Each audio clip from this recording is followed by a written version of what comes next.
Applied for a dream job 3 months ago. And then silence? Sounds familiar? That's exactly what happened to Selina. She works in the nonprofit sector and had applied for a role at an international organization. Weeks passed with no update, and she had almost forgotten about it. Then suddenly, one evening, she got a call from HR. They told her she'd been shortlisted but needed to fill an online application form before the end of the day. The catch? She was out of town for a workshop. Still, she pulled out her laptop, filled the form late at night, and submitted it, hoping this was the start of something exciting. The next morning, she received another email inviting her for an interview on Monday. She was thrilled. She prepared hard and gave it her best shot. The interview went well. Everyone smiled, nodded, and said they'd be in touch soon. Then a week passed.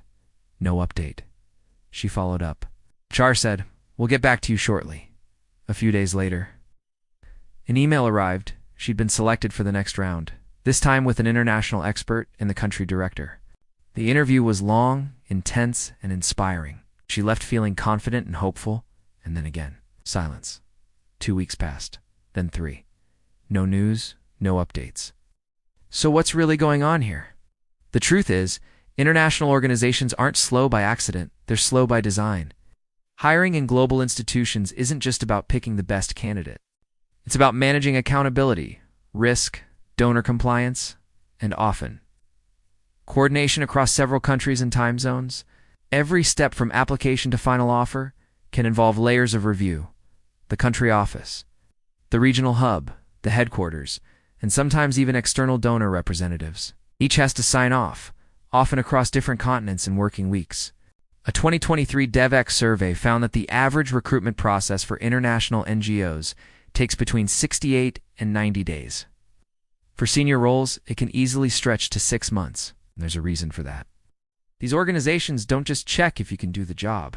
They check if you fit their mission, their culture, and their funding rules. Because one wrong hire doesn't just hurt performance, it can damage relationships with donors, can delay millions in funding, and affect the lives of people their programs serve. But here's the other side of the story.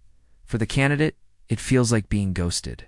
You wait, you overthink, you start doubting yourself, you wonder what went wrong. And that silence can be emotionally exhausting. SHRM report found that 72% of candidates say poor communication during the hiring process makes them lose trust in the organization. It's not the waiting that hurts most. It's not knowing. The good news, many organizations are beginning to realize this. The UNDP, World Bank, and several large NGOs have started adopting B-powered applicant tracking systems that automatically update candidates about their progress. These tools have already cut waiting times by almost 30% and made the process more transparent and predictable. So if you've applied and haven't heard back yet, don't panic. In international recruitment, no news doesn't always mean rejection. So often it means your application is still moving from one desk to another, from one time zone to another. The key lesson. Recruitment in global organizations is less about speed and more about alignment. Patience isn't a weakness here. It's part of the system.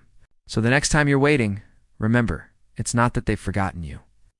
It's that they still deciding carefully, because the right person in the right role can influence entire programs, policies, and communities. Have you ever waited months for a response from a dream job? Share your experience.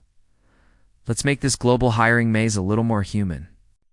And if you found this helpful, follow 4 more real stories and insights from inside international organizations.